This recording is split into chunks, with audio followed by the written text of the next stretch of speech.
बच्चों, क्या आपने कभी सोचा है कि गणित और विज्ञान का जादू हमारी दुनिया को कैसे बदल सकता है? आज मैं आपको एक ऐसे महान वैज्ञानिक की कहानी सुनाने जा रही हूँ जिन्होंने न सिर्फ गणित और भौतिकी में कमाल किया, बल्कि दर्शन शास्त्र में भी इतिहास रच दिया। ये थे ब्लेज पास्कल। ब्लेज पास्कल का जन्म 19 जून 1623 को फ्रांस के क्लेरमोंट फेरांड शहर में हुआ था, लेकिन उनके बचपन की शुरुआत बहुत कठिन रही। जब वे मात्र 3 साल के थे, तभी उनकी माँ एंटोनेट बेगोन का निधन हो गया।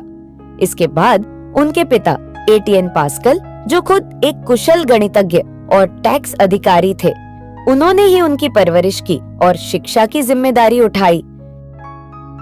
एटियन पास्कल का मानना था कि बच्चों को पहले भाषा, साहित्य और दर्शन शास्त्र सीखना चाहिए, उसके बाद गणित और विज्ञान की ओर ध्यान देना चाहिए।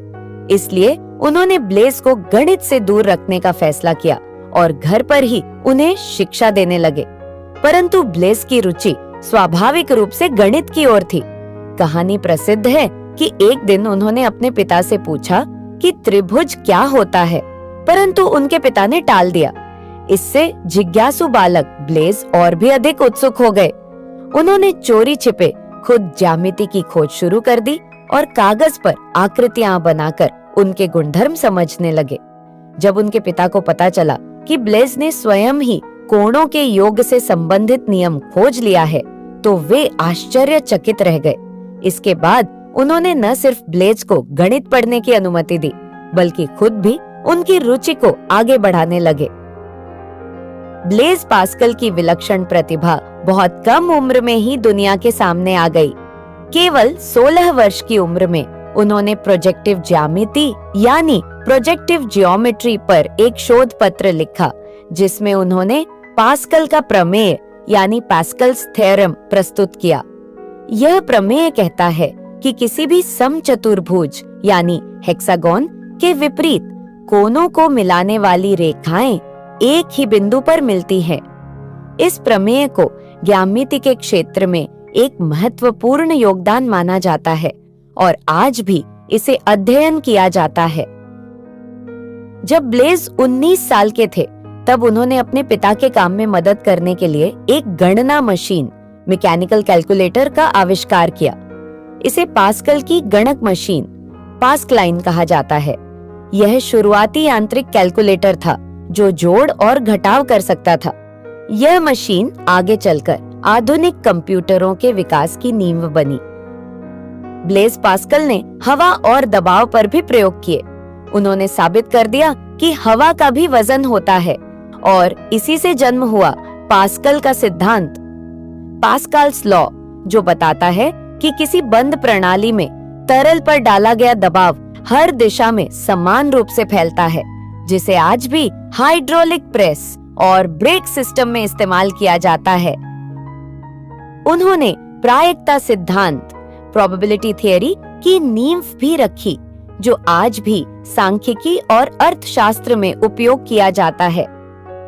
अब तक वे सिर्फ एक वैज्ञानिक थे, मगर फिर उन्होंने जीवन, ईश्वर और मानवता पर सोचना शुरू किया। उन्होंने कहा, अगर हम ईश्वर में विश्वास रखते हैं और वे सच में हैं, तो हमें अनंत सुख मिलेगा, और अगर वे नहीं हैं, तो हमें कोई नुकसान नहीं होगा, तो क्यों न विश्वास करें। इसे कहा जाता है पास्कल की शर्त। उनकी इस सोच ने दर्शन शास्त्र को भी एक नई दिशा दी। लेकिन इतनी महानता के बावजूद उनकी जिंदगी बहुत छोटी थी। 39 साल की उम्र में 19 अगस्त 1662 वे दुनिया को अलविदा कह गए। एक ऐसा इंसान जिसने गणित, विज्ञान और दर्शन तीनों में इतिहास रच दिया। उनकी खोजों ने विज्ञान को आगे बढ़ाया, उनके विचारों ने दार्शनिकों को सोचने पर मजबूर किया और उनकी मशीनों ने आज की तकनीक की नींव रखी। तो बच्चों, ब्लेज पास्कल की कहानी हमें यह सिखाती है कि अगर हमें किसी चीज में दिलचस्पी हो, तो हमें उसे सीखने से कभी नहीं रुकना चाहिए। पास्कल को गणित बहुत पसंद था, लेकिन उनके पापा चाहते थे कि वो पहले दूसरी चीजें सीखें। फिर भी पास्कल ने चुपचाप सीखना जारी रखा और अपनी मेहनत से महान वैज्ञानिक बन गए। इसलिए अगर आपको भी कोई चीज अच्छी लगती है, गणित, विज्ञान, ड्राइंग या म्यूजिक, तो बस मन लगाकर सीखते रहो। एक दिन आप भी दुनिया के लिए कुछ बड़ा कर सकते हो। अगर आपको यह कहानी पसंद आई हो तो लाइक, शेयर और सब्सक्राइब करना ना भूलें। अगली बार फिर मिलेंगे एक और महान वैज्ञानिक की कहानी के साथ। तब तक अपना ध्यान रखिए और खुश रहिए।